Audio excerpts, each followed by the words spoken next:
Well, thank you very much. The worst thing that was ever said about me, since that was the nicest thing ever said about me, at least the worst thing ever said about me, other than things said by my beautiful girlfriend. This, by the way, is the 1-year anniversary of our first date. So we have Tim's mother coming out here and the 1-year anniversary of our first date. But the second worst thing ever said about me was by Al Hunt, who's a very left-wing journalist in the United States, who called me responsible once, which I took as a horrible slight, because usually when a left-wing journalist calls someone who's theoretically fighting for small government, when they call us responsible, it means that we're gullible, easy to trick, and gets hoodwinked into tax increases. So I took that as a big insult. But let me go ahead and jump into my presentation. I have a lot of slides. Fortunately, I grew up in New York, so I can talk very fast. Let's first start by defining what tax competition is. Tax competition exists, as I have right here on the screen for you to read, is when governments feel pressure to keep tax rates low, or at least feel pressure not to raise them. And why do they feel pressure to keep tax rates low or not to raise them?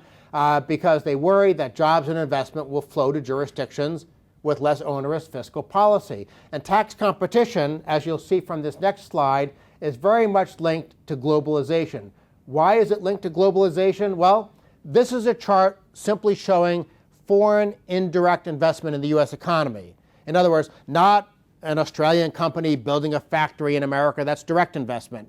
This would be citizens from around the world who take their money and buy stocks and bonds or set up bank accounts in the United States. And you can see, well, actually you can't see, it's too small, but it starts in 1976 and goes all the way up to 2012, which is the last year for which we have full data. And again, this is just foreigners investing in the U.S. It's not all the other foreigners investing in all the other countries in the world. It's not Americans investing overseas. But it gives you an idea of how, for a long time, there was very, very little cross-border investment. Then we got, sort of in the 80s, it began to grow. But then it really, in the sort of early to mid-90s, it took off. And a lot of this dealt with communications, technology, and things like that. But also, I think it went hand in hand with tax competition. As people began to learn more about the rest of the world, as the technology improved, people suddenly realized, hey, we can move our money from high tax places to low tax places. And I think that is responsible for what I think has been huge progress around the world over the last 3 decades or so in terms of fiscal policy. What's happened over the last 30 years? If you went back to 1980 and you looked at top personal income tax rates in OECD countries, they averaged between 67 and 68%. I mean, that's not taxation, that's theft at that point, I think. But the US, we had a top tax rate of 70%. I don't know what the top tax rate was in Australia. I know it was 83% in the UK. But again, 67 to 68% among OECD nations. That's just the personal income tax rate. Now it's dropped to 41 to 42%. The average corporate tax rate used to be 48%. Now it's dropped to 24%. Now think about that. We know politicians like to demagogue against, those evil, bad, rich people. We know they like to demagogue against corporations, those fat cat companies. They like to tax rich people and corporations at high rates. So why have tax rates come down? Tax rates have come down not because politicians want to do the right thing. I mean, sometimes when I'm doing my salary review, I claim it's because, I wrote this great study and convinced someone to do something. No. I think the reason that tax rates have come down is because politicians in various countries around the world felt they had no choice but to lower tax rates. And if you sort of match up what's happened to top tax rates with my chart on foreign indirect investment, and again, this just U.S. Foreign investment coming into the U.S., so it's not representative of the world, but I suspect if we actually had the data to do a world chart, you would see something that looks like that. I don't think it's any coincidence that as tax rates came down, cross-border investment went up. In other words, think about it this way. If you only had one gas station in a town, would that one gas station charge high prices or low prices? Probably would charge high prices. Why wouldn't it? People like to maximize profits. And if you don't have any competition, you can charge high prices. Well, if you go back to the 1960s and 1970s, governments were sort of like monopolists. Taxpayers had very little ability to move money to escape onerous tax policy, and so governments could impose very high tax rates. But as globalization took place, as tax competition began to get going, it really sort of probably started with the Reagan and Thatcher tax cuts, but it spread across the world, both in terms of the personal tax rates and in terms of the corporate tax rates. And even beyond that, this is a chart showing the corporate tax rate.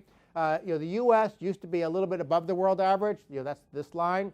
Then we had the Reagan tax cuts, and we were ahead of the world. But now, ever since then, we've been stagnant, while the rest of the world has been cutting tax rates dramatically.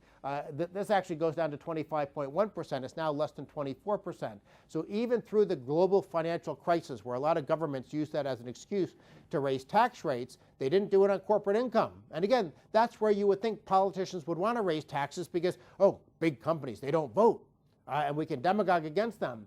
But this is where tax competition has been very, very powerful.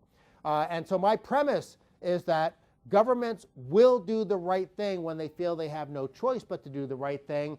And so France and Germany, even the supposedly conservative parties there, they're all statist. And yet even they lowered their tax rates. Why?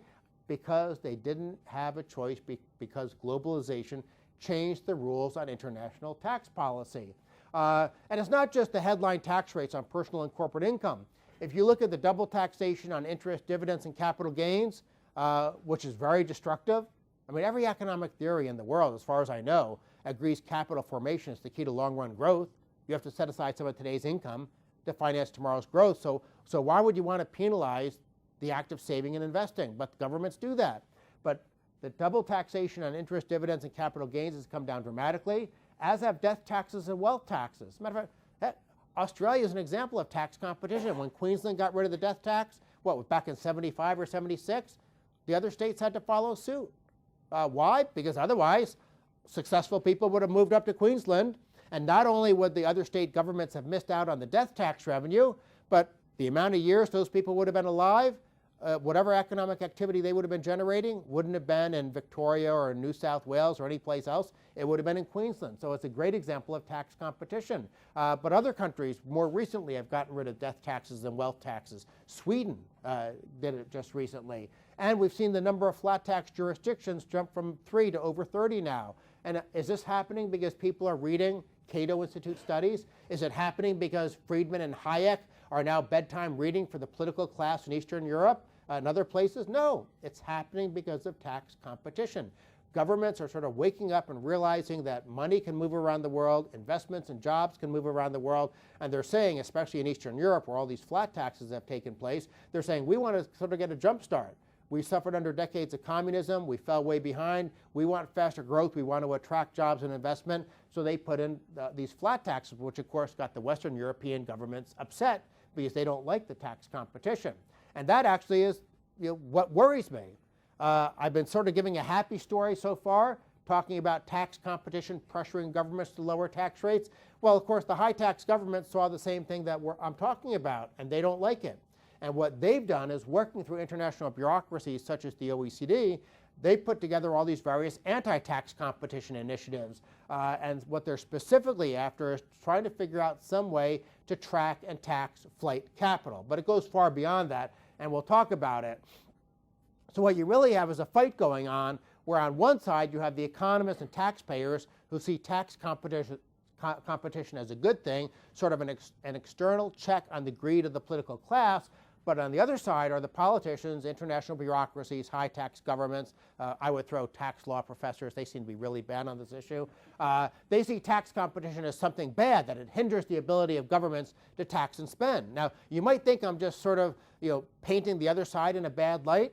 But if you read some of the documents from the OECD, some of the documents from the European Commission, they explicitly say we have to try to stop tax competition because it hinders our ability to impose high tax rates, it hinders our ability to engage in redistribution, it hinders our ability to prop up the welfare state. So these high tax governments see tax competition correctly. I mean, they're right in their analysis. They see it as a threat to big, bloated government. And unfortunately, they've gotten together and are working through these international bureaucracies to try to stop it. So let's sort of look at this debate and try to answer the question, who's right? Well, actually, it depends on what you want. Do you want lower tax rates and smaller government? Do you want higher tax rates and more spending? Do you want more growth or do you want more redistribution? That's really what this whole debate boils down to. You can look at someone, if they tell you that they're sort of pro-growth, they're going to be on the side of tax competition. If they're in favor of bigger government, they're going to be on the side of tax harmonization.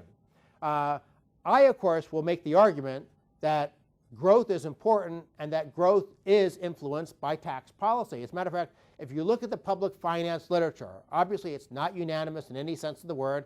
You ask 5 economists a question, you get 9 different answers. But nonetheless, I would think if you did a survey of the academic literature, for the most part, you're going to find that the answers, the results, the data is saying that lower tax rates are better than higher tax rates. I mean, that shouldn't actually take scientific study, but it does. You're going to find research saying that you should have less double taxation of income that's saved and invested. You're going to find that the data shows that you don't want distortionary tax codes filled with lots of loopholes, deductions, credits, exemptions, exclusions, and so on and so forth. And you're also going to find that territorial taxation makes a lot more sense than worldwide taxation. Now, most people don't really focus on that last issue, but it's very important in the world of international tax policy and tax competition. Now, I sort of assert these things are positives. What does the other side say? Well, they believe in something called capital export neutrality. What does capital, the term, ignore the term, it sort of gets into sort of these wonky different things. All you really need to understand is that capital export neutrality is based on the notion that no taxpayer should ever be able to lower his or her tax burden by shifting economic activity across borders. Now, I'm not stereotyping, that's what they will say. I think I'm very fairly representing their view. And if you believe that people shouldn't be able to lower their tax rates by shifting economic activity across borders, then tax evasion and tax avoidance are equally bad. And that, by the way, is a very important part of this battle, because the OECD and some of these high tax governments will say this is just a fight about trying to stamp out tax evasion. And by the way, I'm happy to give a defense of tax evasion under certain circumstances, but be fully aware that this is also a fight by high tax governments to curtail and stop tax avoidance. So what is capital export neutrality?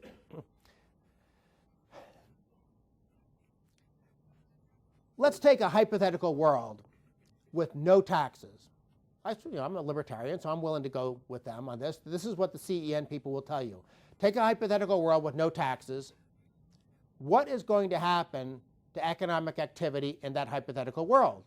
Well, standard economic theory tells us people are going to allocate all their economic activity on the basis of maximizing their rates of return, because the pre-tax rate of return and the post-tax rate of return will be identical because there's no taxes. So all economic activity all resources will be allocated efficiently in this world. Now, let's take this hypothetical world with no taxes and let's draw lots of borders and start putting different tax policies in the different countries. What's going to happen? Again, this is what this is the theory of capital export neutrality. Well, if you suddenly have borders and different tax systems, what's going to happen is that allocation of resources is going to shift, because what do investors actually care about? They care about the post-tax rate of return. And so what's going to happen is, if you assume, as the CEN people do, that resources are allocated efficiently in this hypothetical world with no taxes, but then in a world with borders and different tax systems, if resources get allocated differently, that means what? Global economic output is smaller, because people are making decisions that are not, they're making decisions on the basis of post-tax rates of return instead of pre-tax rates of return, and that's leading to less output. And so they therefore argue, their conclusion is that you have to have tax harmonization. But why is the CEN theory wrong? Because on the blackboard, it makes sense. You get your maximum economic output when people invest on the basis of pre-tax rates of return in the hypothetical world. You get less output when they rearrange their economic affairs on the basis of taxes in the more realistic world. So does that mean we should therefore harmonize all taxes and make sure no individual ever has the ability to move economic activity? Well, there are, I think, 3 reasons why the capital export neutrality theory is fatally flawed. And as I said, it's the tax professors who really tend to be the ones who push this. Why anybody ever let lawyers get involved with tax policy is beyond me. But here's why the theory is flawed. It assumes that tax rates are exogenous. They sort of float down from heaven and are completely independent of what politicians do. That's obviously not true. We see, just from the earlier slides, we see how tax competition forced tax rates down. So obviously tax rates are not exogenous. They're part of the political system, the political decision-making process. And if you undermine tax competition and you make it so that individuals don't have any ability to do tax planning, guess what? Politicians are going to respond to that world by pushing tax rates back up. So tax rates are not exogenous. That's a fatal flaw just right there in the theory. Another very fatal flaw, this is by the way also the fatal flaw to Piketty's analysis, is that it assumes that economic activity is fixed. If you assume the economy is a fixed pie, although technically they don't actually assume the economy is a fixed pie, because if you have different tax systems, they will say that economic output will be lower, but what they'll say is that the economy is a fixed pie regardless of how high tax rates go, which of course, compare France with Hong Kong, that obviously doesn't make a lot of sense. You look at all the academic literature on taxes and growth, it doesn't make a lot of sense. But if you assume that taxes have no effect on economic activity, that's actually probably the way I should have phrased this bullet point, then you get the CEN theory, but that's obviously not right, so that's another flaw of CEN. And then the final flaw, which I think is equally damaging, is it completely overlooks the public choice field of economics. What's public choice? Well, it's simply the application of of incentives to the political class. Now, some of the public choice people assume that politicians are completely venal. I actually don't think that. I think politicians are sort of like the rest of us. They're sort of an angel on one shoulder and a devil on the other shoulder. And sometimes we do good things, sometimes we do bad things. Politicians are the same way. Sometimes they make decisions that they think are genuinely good for a country, but you know what? You don't want to assume that that's actually how tax policy works or how any government policy works. Sometimes politicians make decisions on the basis of what increases their power, increases the money they can control, increases the amount of votes they can buy. There's all sorts of reasons why politicians make decisions, and not all of them are noble or selfless. And that's all public choice basically tells us, is to be aware of the fact that politicians sometimes make decisions for their own self-interest, not for the country's. Jim Buchanan actually got a Nobel Prize for this. I sometimes talk about that, like especially to classes of younger students and stuff like that. They say, wait, he got a Nobel Prize for just the common sense observation that politicians are in it for themselves? And I say, well, that sounds like you're giving someone a Nobel Prize for saying 2 + 2 = 4. But the reason he got a Nobel Prize for it is because for decades, basically from the Keynesian birth of the 1930s all the way through the 60s and the 70s, economic modeling was based on the assumption that politicians were angels. And so the public choice revolution saying, wait, you can't actually assume this in the real world. That was a world-breaking revolution in thought. And so yes, he did deserve a Nobel Prize, even though for all of us now it seems like, that's like, oh, you get a Nobel Prize for saying the sun rises in the east. But back then it did matter. So anyhow, I talked about the fact that you have these high tax governments working through the OECD to try to stamp out tax competition. The number one focus is their effort against so-called tax havens. But because what they're doing is based on CEN, it goes way beyond that. But the bad news is that they're winning. The OECD first started its project back in the 1990s. They made some progress. They came up with their publication in 1998, Harmful Tax Competition, an Emerging Global Issue, and that was followed up in 2000 with another report that actually had the blacklist of tax havens, including, I guess in this region you had Vanuatu and the Cook Islands and places like that. Now, interestingly enough, the OECD didn't blacklist Singapore, they didn't blacklist Hong Kong, they didn't blacklist Switzerland, they didn't blacklist Luxembourg, they didn't blacklist the biggest tax haven in the world, the United States. But so it was a very biased document in terms of, they basically picked on the smallest jurisdictions in the world without much power. But they did come up with this blacklist of tax havens. That was very unfortunate. But the good news, it sort of woke up the opposition to this. And actually, in the United States, we were able to stop the OECD from making progress all during the Bush years. Bush was a big spender, a statist in many ways, but we were able to pressure the Bush administration not to support the OECD initiative. And just like you can't have OPEC without Saudi Arabia, you can't have a global tax cartel without the United States. So the OECD was sort of stymied for 8 years, but then Obama got elected, and Obama, he's basically Francois Hollande, but with a better tan, I guess.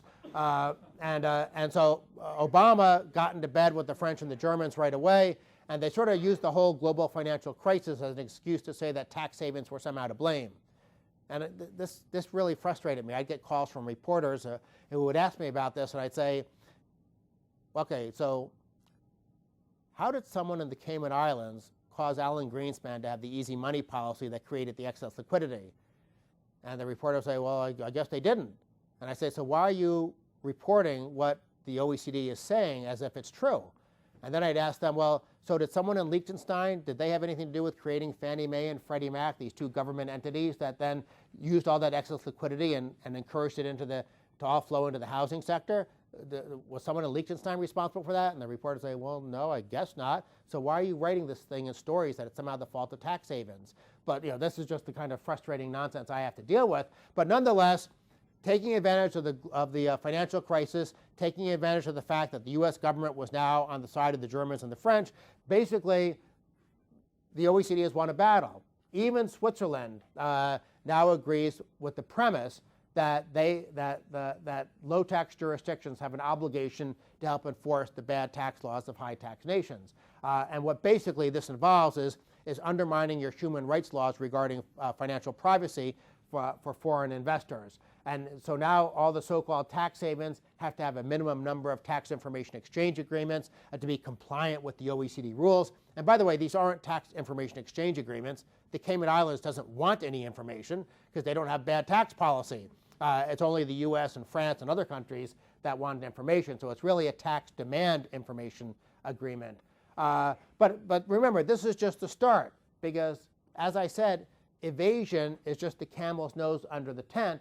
What the high tax governments really want to do is to stamp out all tax competition, all tax planning, all restraints on the ability of governments to impose 1960s, 1970s style tax policy. Why? Because that conveniently coincides with their own personal incentives to amass power and to get more money.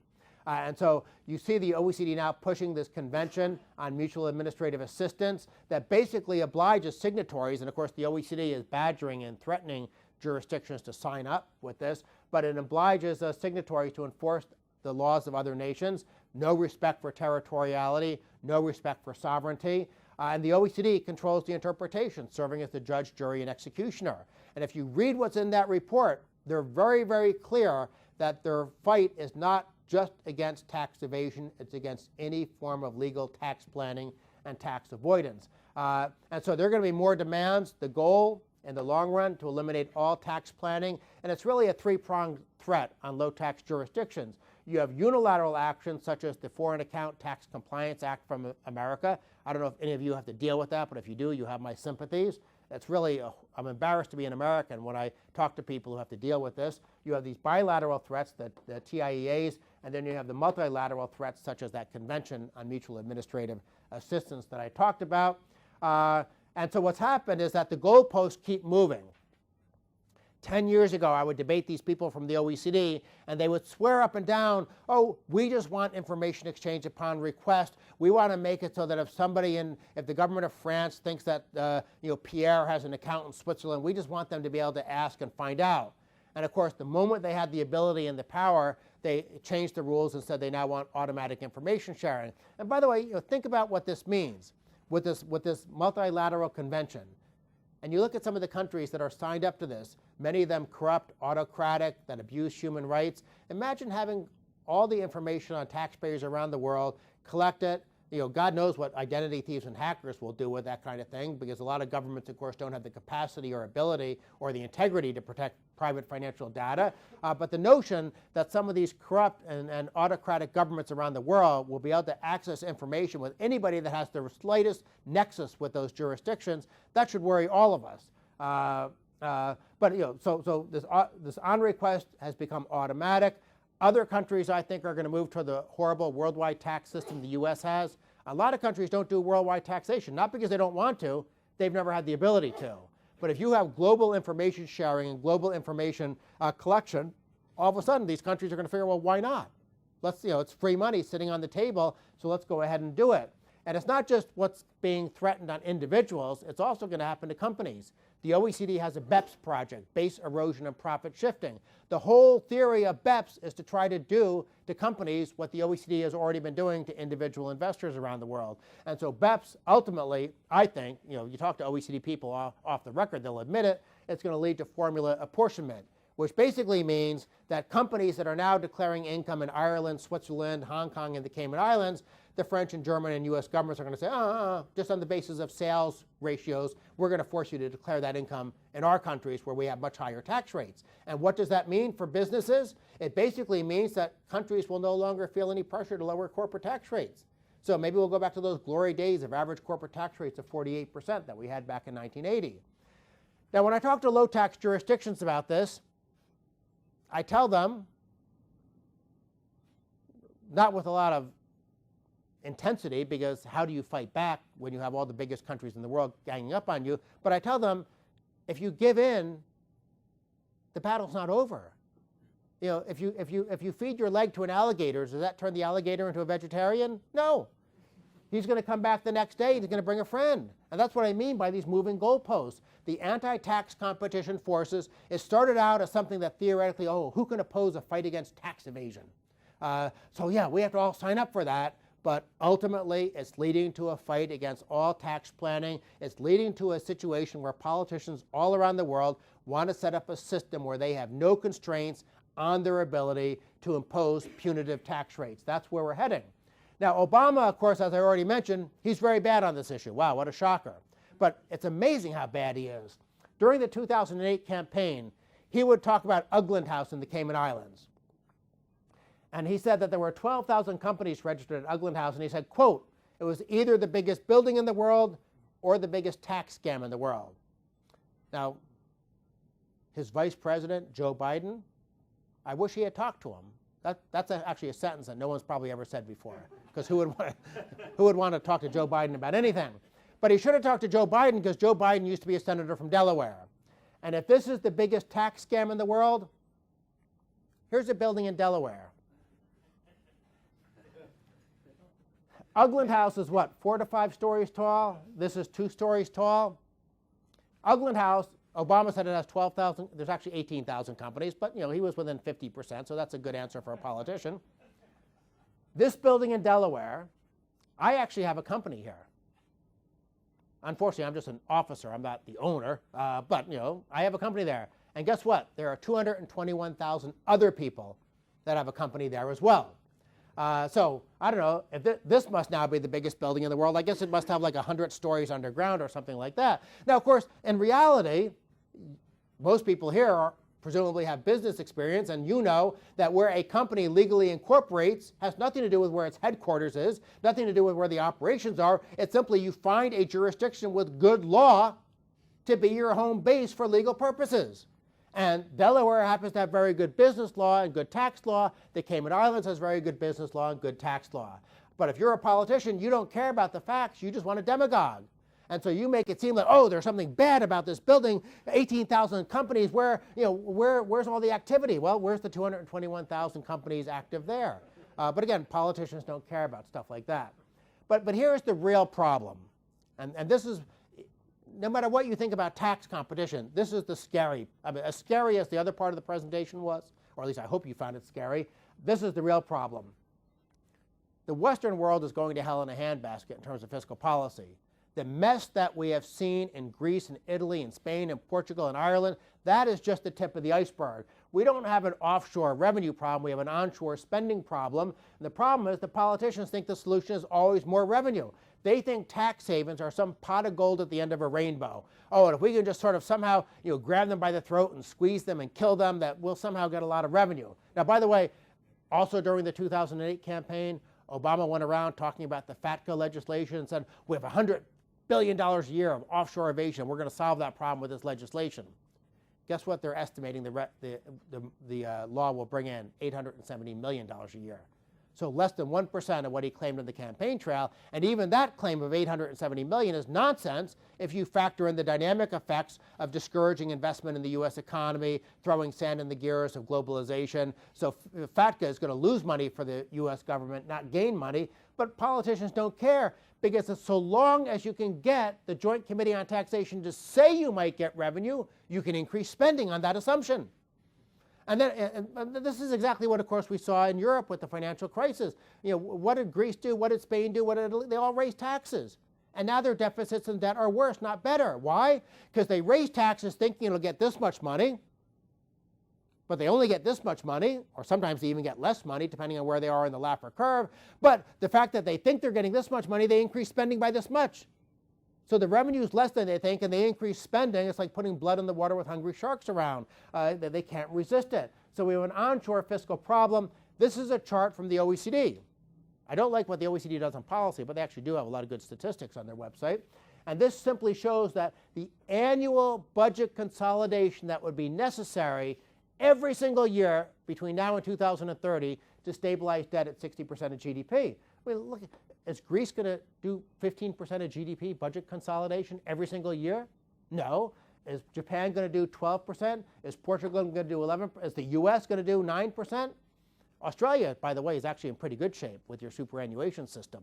I mean, whatever warts it has, be thankful you don't have the American Social Security system. But the US is actually worse than France.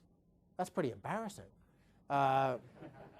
Now, I actually think some of these numbers are wrong because the OECD, because they believe in capital export neutrality, they don't think bigger government is bad for growth.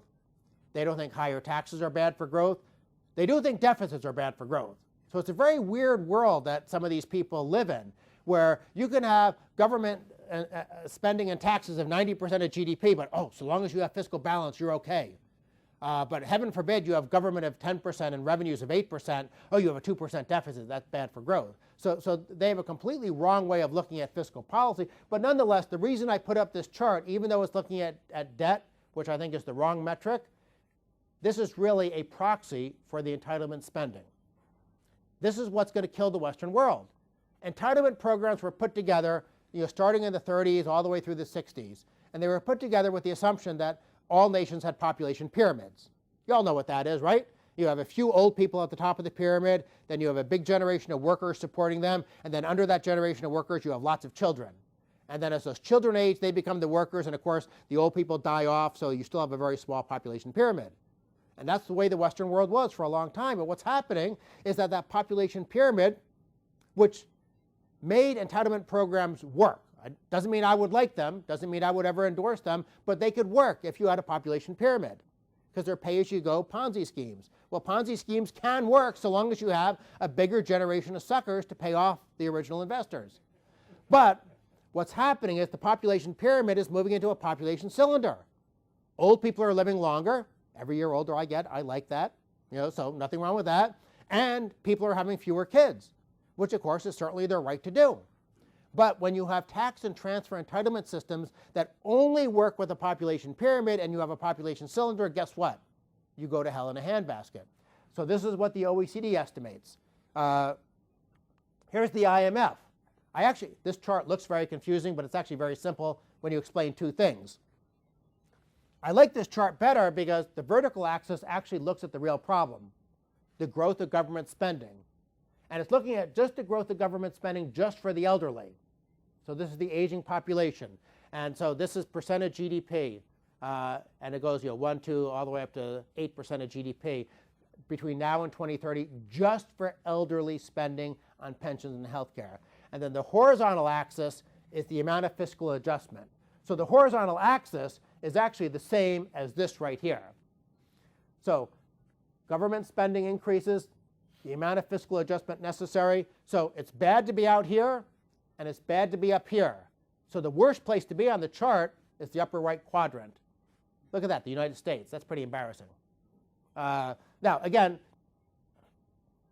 because the IMF and the OECD, because they focus on deficits and debt, I think they're misguided. And so they sort of overstate how bad trouble the United States is in. I think the United States does face very severe challenges, but we face very severe challenges because our baby boom generation means that the size of government is going to expand to European levels in America over the next 25 years.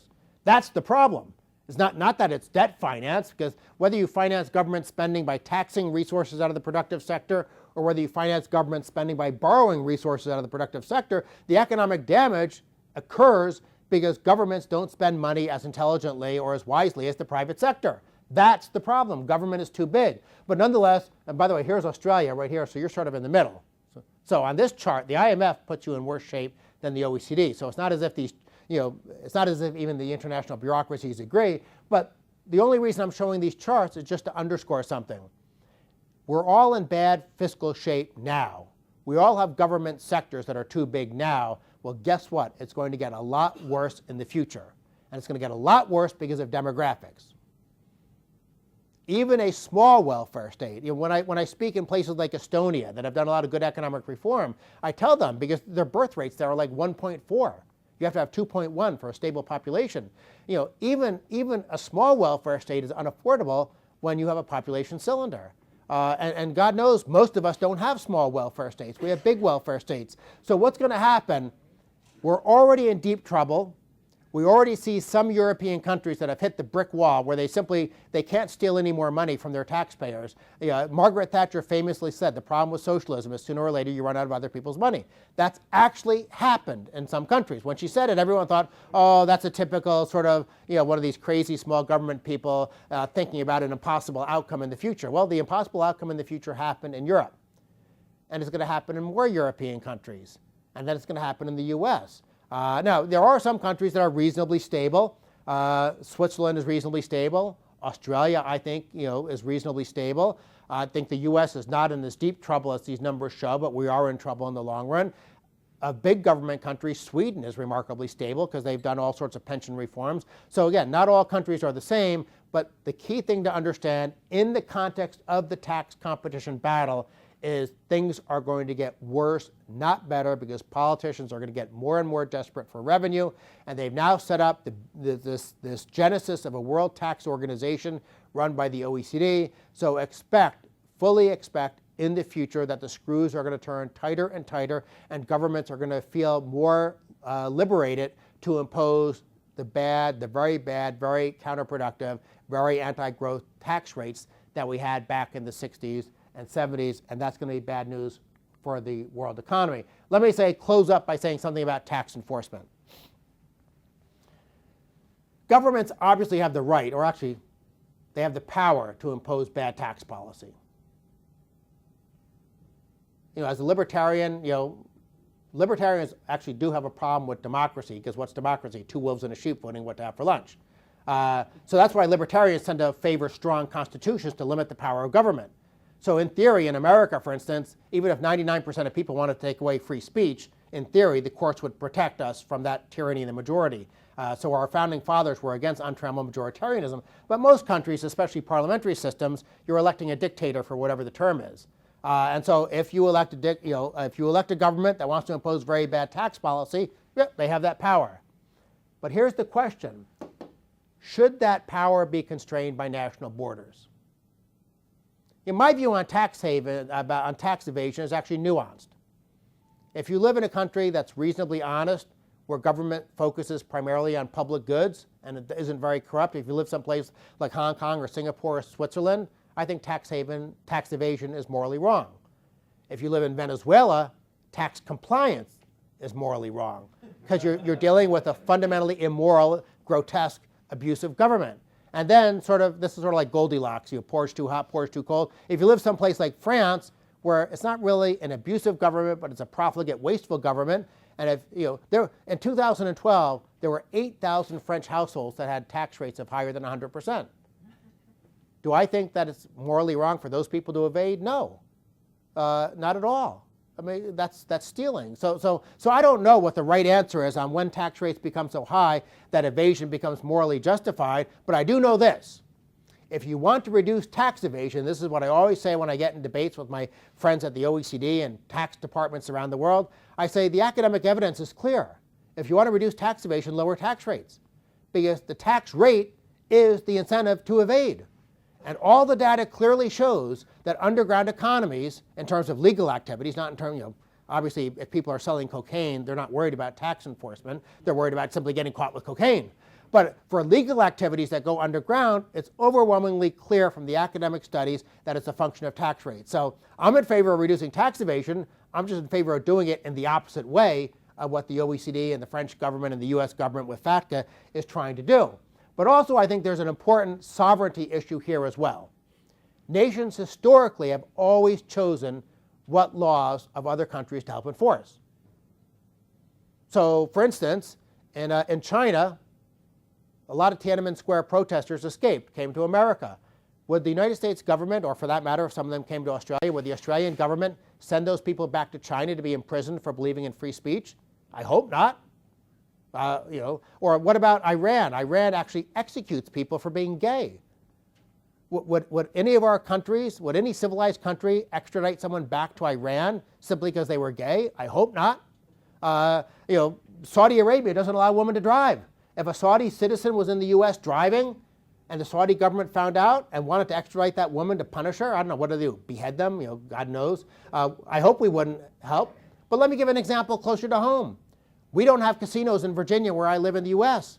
If I went to Las Vegas in Nevada and I gambled, should the Virginia government have the right to penalize me for something that occurs outside Virginia's borders? I hope not.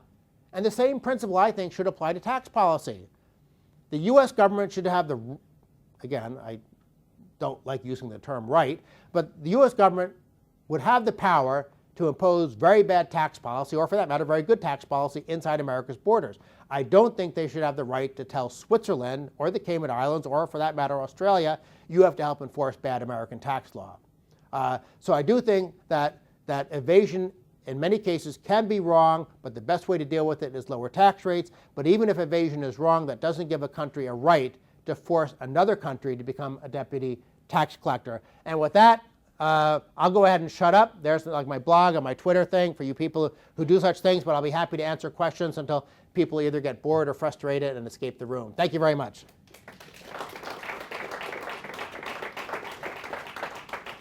Yes, sir. My name is Michael Knox, and you've already been warned about me by the President. I have an entirely hypothetical question. The University of Iowa Electronic Market says that in November, the Republican Party will win control of the Senate.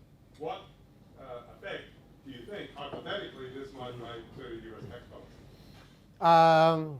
Well, very little, because Obama will still be president for 2 more years, and there's no way the Republicans will have veto override ability in the House and Senate to do anything about that. Now, that doesn't mean that they can't do some things. I've been talking to politicians on the Hill and their staffers about maybe modifying FATCA, which it might not mean anything to any of you, but for people who are affected by it, that would be hugely beneficial. I'm specifically talking to them about creating safe harbor rules. So like if a country has a TIEA with America, then FATCA doesn't apply, which would be a huge windfall benefit for them just in terms of the horrible compliance costs they have to deal with. Also, I'm talking to the Republicans on the Hill about going after OECD funding. The OECD is an international bureaucracy. Guess who pays, I think it's 23% of their budget? American taxpayers. So we're basically paying for a Paris-based bureaucracy that reflects sort of French socialist thinking. We're paying for them to push bad tax policy around the world. Why?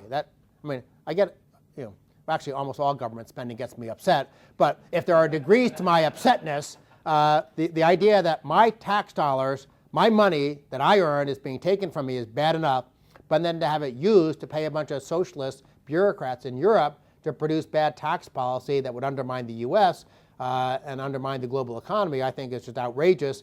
And I think there'll be some chance of going after OECD funding. And believe me, the one thing these international bureaucracies care about is they have a golden existence. They get, the OECD, by the way, you want to talk about hypocrisy? If you work for the OECD, you get a tax-free salary by international agreement. So you have these tax-free bureaucrats who get these very lavish salaries jetting around the world telling these countries, oh, you can't have a zero income tax, that's not right. So I think we have a few things on the margins. We can, by the way, we're already blocking things. The new U.S.-Swiss tax treaty that the Treasury Department forced upon the Swiss, Rand Paul is blocking that in the U.S. Senate. And Republicans take over the Senate, a lot of these international tax agreements are going to be dead in the water. But we're not going to be able to really change anything big unless there's a new president after the 2016 election. Yes, sir. Dan, I hope you get John McRobin, I hope you get the chance to address the G20 with some representatives. Right. No, that was a great talk. But just a little story. A couple of years ago, the Australian government had an unfunded public services superannuation fund, and they created a futures fund by selling off half of my share in Telstra, half of everyone's share in Telstra, and they sold it off and invested it in a futures fund. And that futures fund has 5 accounts in the Cayman Islands to save tax. And then there's 100 Australians working in the Cayman Islands on this atoll, simply for tax reasons. It's crazy.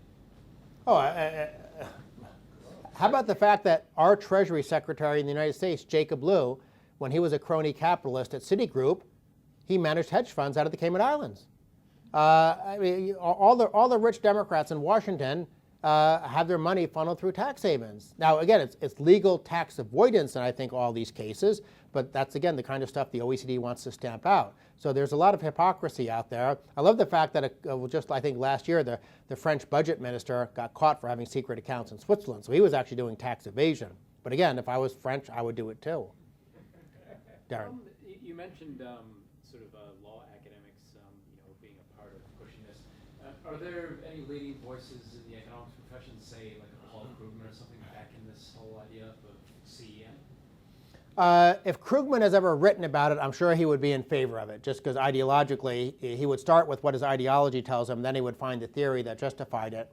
I actually, in some of the videos I've done and also on my blog, I have quotes from, it's either 8 or 9 Nobel laureates in favor of tax competition. I have Friedman, Becker, Buchanan, Gary North, Vernon Smith, Edmund Phelps. I'm sure I'm going to forget some of them, but some of them had already written in favor of tax competition. Others I just contacted, hey, give me a quote on tax competition, and they would. Ed Prescott. So most economists understand that competition is good. I think economists, more so than other academics, understand that a large government undermines growth. So I think they're more disposed to say and do the right thing. By the way, on the Australian government, I will give them credit for something. They hosted one of the OECD Global Forums in Melbourne back in, I think, 2005 or 2006. I give them a lot of credit. When I went to an OECD Global Forum in Mexico City, they threatened to throw me in jail, literally. That's their, what was I doing in Mexico City that was criminal? I was standing in the public lobby of a public hotel advising the low-tax jurisdictions on how to fight back against the OECD. And the OECD sent a cop over saying, well, you can't do this. And I said, why not? You can't do this. Why not? What law am I breaking? Now, I was bluffing. I believe in low taxes, but I don't believe in going to a Mexican jail to fight for low taxes. But the good news was I actually was standing next to a reporter from Bloomberg. And the reporter from Bloomberg, God knows whether he was left-wing or right-wing, but he smelled the story. So he started saying, oh, so what's your authority? Are you actually threatening to throw him in jail? And then he was going over to the high OECD officials, and they had to back down. Whereas in Australia, all they did was lock the door and keep me out. But actually, this was when John Howard, supposedly a conservative prime minister, he wasn't on the right side. And Costello was actually bad on this issue. I don't know, is Costello back in government now? But he was bad on the issue. He runs the future fund. Yeah, probably investing out of the Cayman Islands. That's because you have to put CFCs. Yeah. What's the cause for hope?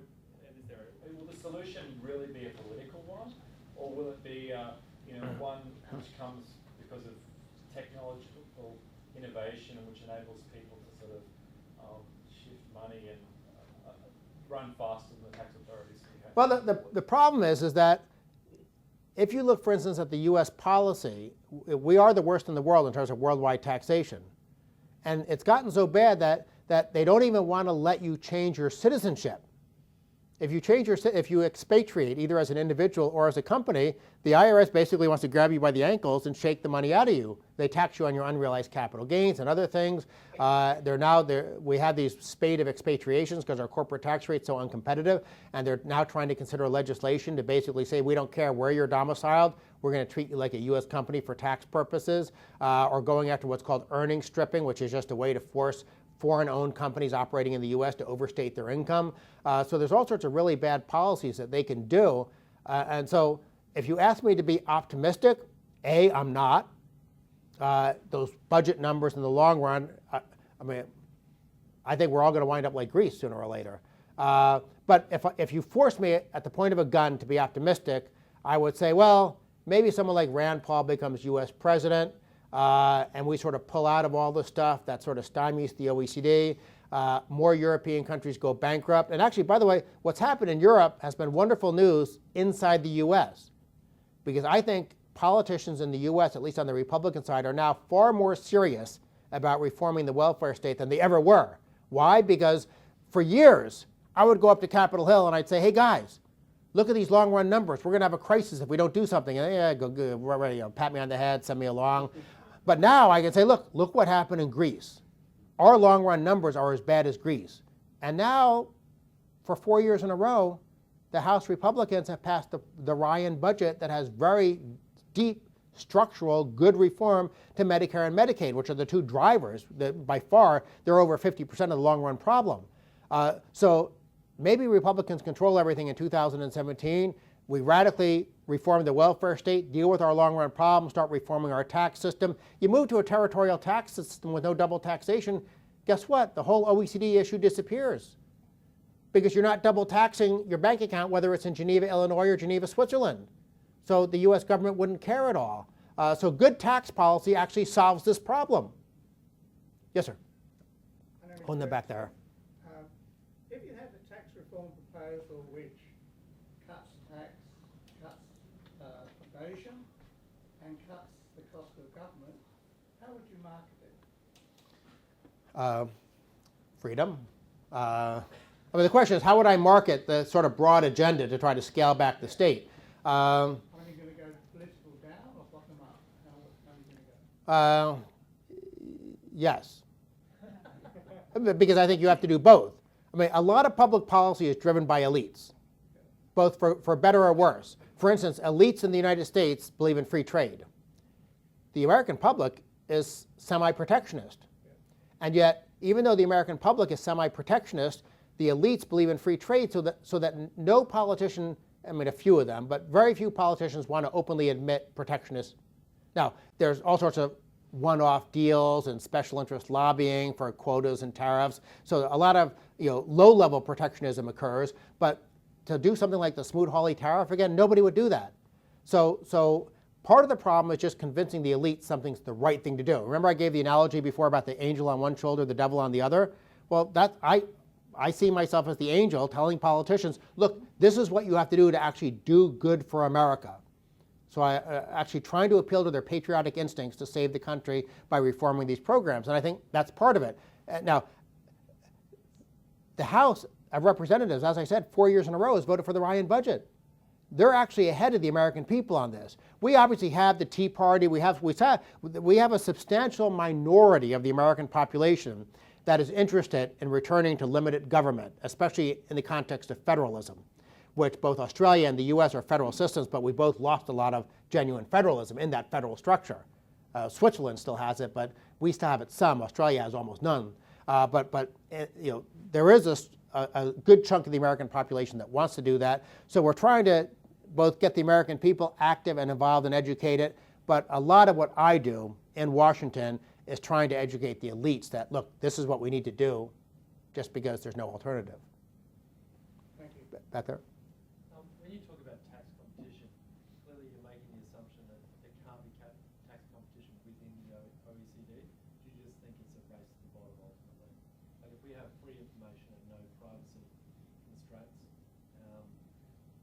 do you think that democratic countries will just race to the bottom? Well, first of all, I don't ever like calling it a race to the bottom because a race to more optimal tax policy is a good thing. No, the other way around. Worse Would we have a rate if the OECD fully succeeded? How bad could tax policy become? Well, look at Piketty's book. I think he explicitly calls for an 80% top income tax rate and a confiscatory wealth tax as your assets get over $10 million. But would there not be countries within the OECD who still had sensible tax? Well, but here's the problem. I mean, I should have explained this in my presentation. There are two types of tax harmonization. And obviously inside, say, the European Union, they have harmonized VATs, or at least you have to have a VAT within a range of 15 to 25. They've tried ever since the 1970s to do that for corporate income tax. So you have some efforts for explicit tax harmonization where you have to have a minimum tax of at least X. But information sharing is a form of indirect tax harmonization, because if you have full destruction of privacy around the world and full worldwide taxation ability, what does that mean? It means that an individual taxpayer from any country never has the ability to lower their tax rate. So as an American citizen, especially since we've bullied all these countries into TIEAs, my tax rate, no matter what I do, is always the American tax rate or higher. Because obviously if I did something in France, France could tax me at a higher rate, that's okay. But it wouldn't be okay for the Bahamas to tax me at a lower rate. So in that type of world, for the individual taxpayer, the world is harmonized. Because no matter where you go, no matter where you invest, no matter where you save, no matter where you work, your tax rate is at least your home country tax rate. Again, it can go higher, but never lower. So from an economic perspective, tax harmonization doesn't necessarily mean identical tax rates. It just means for the taxpayers of the world, identical tax policy. And that's when you have the ability to tax on a worldwide basis. Then behind you? You showed that picture of Delaware and 221,000 companies in that one spot. When someone is arguing, when you're arguing tax competition and they say, point to that building in Delaware and say, well, look, these 221,000 companies aren't actually providing much value to Delaware. What do you say back to that? Well, actually, 1/4 of Delaware state budget is financed by company and corporation fees.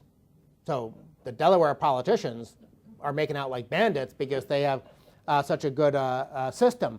And of course, not only does 1/4 of the state budget from that, but you have all these corporate service providers who make very good livings on that basis. So Delaware's economy actually benefits a lot. But here's a point. I mentioned that the U.S. is the world's biggest tax haven. Let me actually explain why. The United States, if you're a non-resident alien, which presumably most of you in this room would be, if you're a non-resident alien and you invest in the United States, there are 0 taxes on your interest or your capital gains. And because there is 0 tax on your interest or capital gains, guess what? We don't require reporting of that.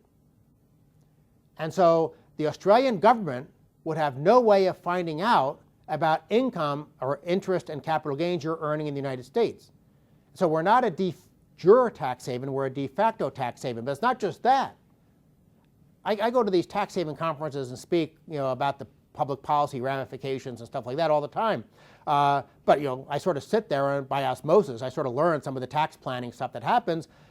If you're a foreigner, you want to know what the #1 tax evasion vehicle in the world is? A Delaware company.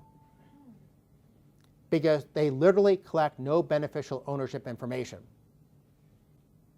So the U.S., both in terms of federal tax law and Delaware, but not just Delaware, Nevada, Alaska, Florida, Wyoming, and other states, their incorporation laws are about as secure as a Swiss bank account used to be. So the U.S. is the biggest tax haven in the world, maybe not as a share of GDP in terms of financial assets, but in terms of the actual amount of money. Because remember those first charts showing all the cross-border investment in America? A lot of that, I'm sure, is there because not only because we're a safe haven. If you're a rich guy from Latin America, the last thing you want to do is to declare your assets to your home country government because it'll get sold to a kidnapping gang, and the next thing you know, you get one of your kids' fingers in the mail. I mean, literally, you go to these conferences, and that's what you have these people talking about protecting families from extortion, kidnapping, and stuff like that. So they're not even looking for tax savings, they're just looking for confidentiality because there's so much corruption and incompetence with their home country governments. But the point is that the U.S. is the #1 destination for all this stuff.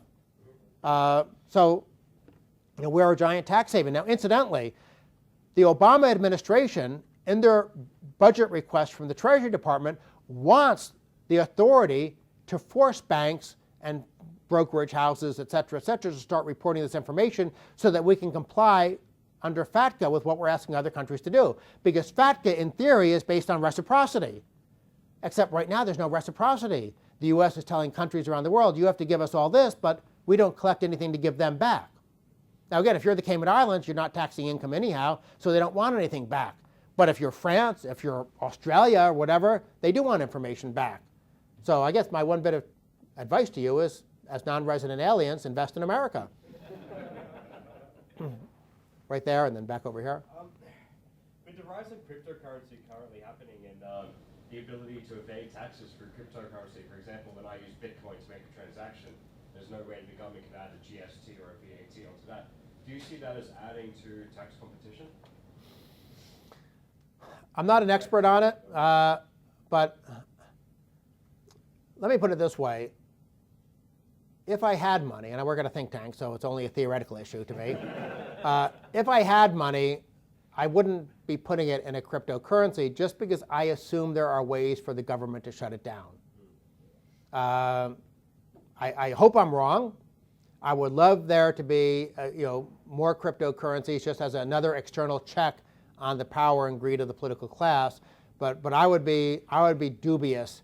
And we already have actually the U.S. government in terms of IRS rulings that bitcoins are subject to capital gains. Our onerous and stupid anti-money laundering laws are stopping people from doing certain things with bitcoins.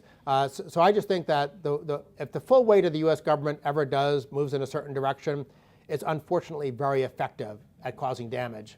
And so I hope I'm wrong, but I wouldn't hold my breath that cryptocurrencies like Bitcoin are going to be the savior.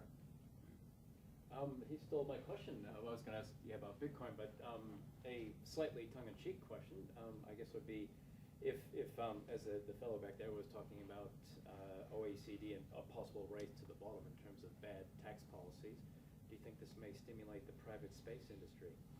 Because it sounds like you won't have anywhere to go. Is that kind of correct? Well, but other than orbiting, I'm not sure. I mean, you do have these rich libertarians like Peter Thiel of PayPal. Want to do this seasteading, and they want to set up these yachts that go around the world. The problem with that, you go to some place like the Cayman Islands, and you find some rich expats living there. You want to know what their number one focus is? I want to go to Miami. Because you're stuck in the Cayman Islands, 30,000 people, you know everybody, everyone knows each other's business. There's only so much you can do on an island. They all want to go visit New York and Miami and stuff like that. And it's like you go to Monaco. You go to Monaco, and yeah, that's actually probably the best tax haven in the world to live in, because it does have a lot of culture and everything, and you're close to all the action. But even in Monaco, people get the equivalent of island crazy. So the problem is, in order to successfully use Monaco or the Cayman Islands, if you have to live there 11 out of 12 months and you have to follow these different rules to make sure you don't get accidental tax residency in the US or someplace else, it does become a challenge for people. And so I don't think an orbiting space station or a yacht sailing around the world is going to do it. I hope so. I mean, I want these things to succeed, but I also know human nature, and I definitely know a lot of the people in Cayman, and yeah, they like living there for tax purposes, but they don't like living there for cultural purposes. What can Australia do? Well, first thing Australia, as I said, because of superannuation, your long-run fiscal challenges aren't as heavy, but Australia's government, even under Howard, was never helpful on the OECD. Well, in terms of just your own domestic policy, the worst thing about Australia's policy is your top personal income tax rate, and Abbott's making it worse. And I don't trust that any tax increase is ever temporary. Not like I'm an expert on Australian fiscal policy, but that's something that has disappointed me about the Howard government, and now is disappointing me about the Abbott government. Now, on the other hand, if you look at the government spending as a share of GDP data, Australia is one of the best in the OECD. Switzerland's a little lower than you. The US is a little bit higher than you. But almost every other country in the OECD is in the 40s and 50s. So Australia has avoided a lot of big mistakes in terms of letting government get a lot bigger, and you do have superannuation. But your top income tax rate, that would be, in my mind, if someone was to say, what's the one reform Australia should do, bring that top personal income tax rate, it's probably above the Laffer curve revenue maximizing level. It should come down to 30%. Yes, sir. Has anybody modelled globally what the capital flows do when you join the global reporting on the banking? So, for instance, Australia later this year, I understand, starts to open up and say, yep, we'll tell everybody in the world who's got money here, right? Has anybody seen what happens to jurisdictions when they do that? Is there any data on that? No. Not what I would view as dependable, reliable data. I mean, BIS, Bank for International Settlements, supposedly already is tracking all that stuff, but there are big gaps. They wouldn't be able to do it at an individual level to see what the effect that decision and reporting process would do. There's anecdotal data. For instance, in 2000, or actually January 17, 2001, right before he left office, Bill Clinton proposed a regulation to require reporting on bank deposit interest by non-resident aliens. And you look at the Federal Reserve data, and there was a big drop in those accounts. That was just a very tiny sliver of foreign investment in the US, but we did see a big reaction. Why? Because it's all these Latin Americans. They set up their bank accounts in Miami because they're worried about kidnapping. Well, they moved their money to Panama, they moved it to Cayman Islands, they moved it someplace. But in terms of good, dependable, reliable data, if it exists, I'm just not aware of it. That could exist. It's not like I pretend that I have my finger on the pulse of all that's happening in this world. It's just too big of a world. Let's ask a question. I'm just wanting to understand, what's your view on governments agreeing to do something about transfer pricing? I thought that a lot of what the OECD was about was trying to crack down on transfer pricing, so artificially or moving profits to another country. Mm-hmm. So unrelated to the actual economic activity, it's an accounting trick. I mean, I just can't see. Do you think it's wrong for countries to agree to try and crack down on that? Well, I guess one thing I should have said on my presentation is you actually want to divide the world into three types of income. Okay. There's corporate income, there's individual labor income, and individual capital income. A lot of what the OECD is doing on the tax haven front is going after making it possible to double tax individual capital income. The BEPS project is about corporate income, and that's where, of course, the transfer pricing is important. And for those who are not familiar, it's one of the most boring parts of tax policy, but it's important because a lot of money is involved. A lot of trade is actually between one part of a company and another. Different branches in different countries. And of course, companies have an incentive. If tax rates are high in one country and low in another, they want to maximize the expenses they declare in the high tax country, and they want to maximize the income they declare in the low tax country. And one of the ways they can do that is with transfer pricing. Oh, here, we're selling this nail, and we're going to charge $10,000 for it.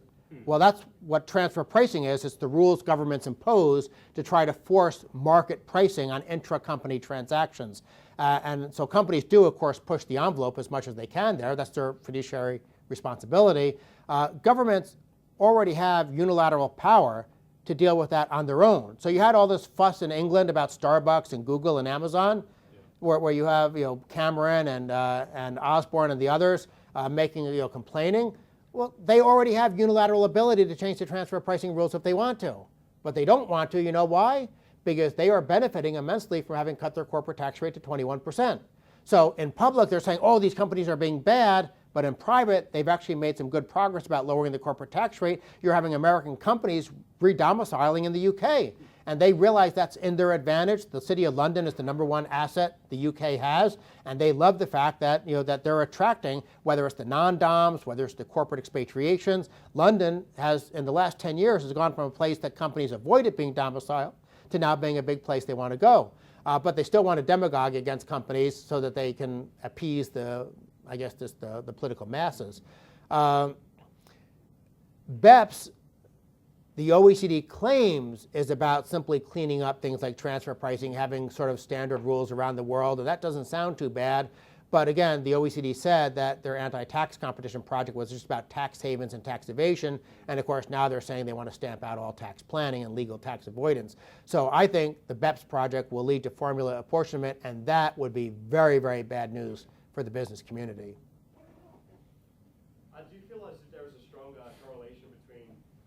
taxation rates and crime. For example, you mentioned cocaine dealers before. I've always felt that as taxation rates get higher, the incentive to go into industries where there are no taxes becomes even greater.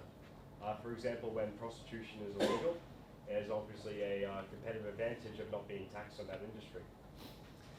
Well, actually, this is being a libertarian is actually a challenge because you have all these moral quandaries.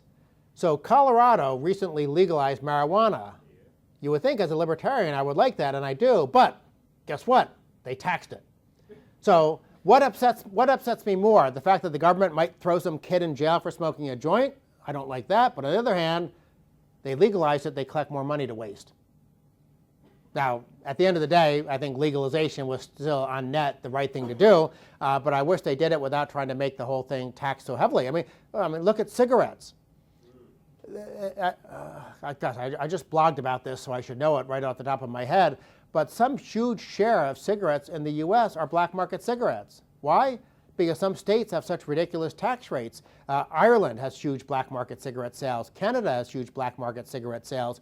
It's a sin tax, so let's tax the sin. Well, the problem is you wind up losing revenue because it goes into the black market. Now, I like the black market if it means getting around bad government regulations, but wouldn't it just be better to have sensible government so people didn't have to go underground? I'm not sure you're being entirely consistent. You've been saying the US is this great tax haven, right? And you also said earlier that it doesn't matter if you tax or borrow, it's the same, sucking resources from the private sector in the same way. And in the US, the size of the total layers of government has been increasing for the last 50 years. So I'm not exactly sure what your point is. So the total amount of resources being spent by the government is higher, and then on your first graph you had, but there's also foreign investment because that's average tax policy. I mean, how does this fit together? You seem to be going around in circles. Yeah. Well, it fits together in that the U.S. isn't consistent. We have the most aggressive worldwide tax system in the world, but that's applied to American taxpayers, but we have tax haven policies that apply to non-resident aliens. Now that's, the U.S. can be accused of gross hypocrisy, but I'm simply describing the facts on the ground. I mean, that's just the way the laws are written in the U.S., where we treat our own citizens very badly, but we have a very welcoming de facto tax haven policy for non-resident aliens. Isn't that good for Americans who own assets they're going to sell to foreigners who will pay more because they're not being taxed on it? Yeah, it's definitely good for our financial markets. I'm not saying that it's bad for the U.S. to be a tax haven. I'm saying it's bad for the U.S. to have such an aggressive worldwide tax system for Americans. That's what I think is a problem. But isn't that the same thing that's causing this fiscal crisis that you've been talking about? What? You say, well, they'll never pay off their debt, they're borrowing all this. Well, the fiscal crisis isn't a tax problem, it's a spending problem. It's the growth of government over time. And actually, if you look at total government spending in the U.S. over time, we've actually been relatively stable between, say, 32 and 38% of GDP.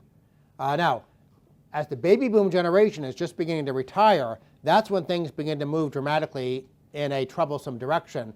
But ever since certainly the 1960s, but even sort of going back to the end of World War II, our federal government hasn't really changed that much in size. It may be a slight upward trend, but not pronounced. We never had the giant expansion of the welfare state that Europe had in the 1960s. I mean, we did have Medicare and Medicaid created then, but these programs had a very long gestation in terms of becoming big. How does Japan fit in with your whole budget crisis, aging, population cylinder story? Because I mean, the population cylinder, everyone talks about more old people, and they forget there's actually less kids as well. So that means more women in the labor force, fewer teachers in schools. So I mean, these things roughly balance out. Well, except they don't balance out in the long run because Japan already has government debt at 200% of GDP, and it's going to get worse in the future. So you told me it doesn't matter before. You said you can either borrow or you can tax. Well, okay, yeah, okay. Let me add a corollary to that. In normal circumstances, I don't think it really matters whether you tax money or borrow money out of the private sector.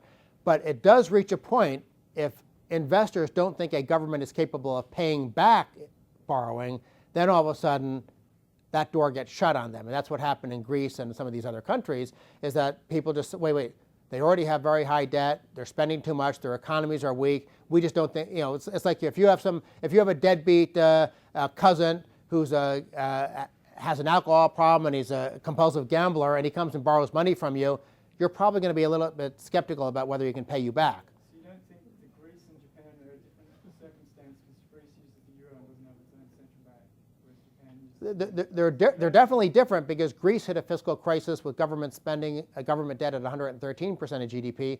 Japan's around 225, and they're still able to borrow at tremendously low interest rates. And they have a very high domestic savings rate, and the government regulations sort of channel savings into government bonds in Japan. So Japan may be able to continue going for another 10 or 15 years, but at some point in our lifetimes, I think Japan is going to become a very ugly story because as you wind up with the population aging and retiring, and that high savings rate becomes dissavings as old people begin to draw down on their wealth, where are they going to finance their government debt? I mean, I hope I'm wrong because I'm basically thinking Japan's going to become a disaster. But I have a hard time seeing how it won't be a disaster. I mean, you could have said this for the last 30 or 40 years and been proven wrong for 40 years in Japan. Well, So, I mean, why should we take seriously your argument today? well, because I wasn't saying it 40 years ago or even 10 years ago. But I do think, now again, maybe I'll be wrong. I hope I am. Maybe some amazing technologies will develop. Maybe something will happen. But as of right now, I think Japan is going to have a Greek-style situation. They don't allow immigration, so their labor force is going to be stagnant. They have the aging population where they're going to draw down their savings. And what's kept Japan going is the fact that they have the high domestic savings to finance internally their own government debt. They're not like Greece or Italy where you had a lot of foreigners buying their debt, and so if the foreigners suddenly get skittish, then you hit the fiscal crisis. Japan's fiscal crisis, I think, is when you have the old people dissaving. Now, maybe I'm wrong, but I would not, if I had money, again, that's that wonderful theoretical concept, I would not want to invest long run in the Japanese economy.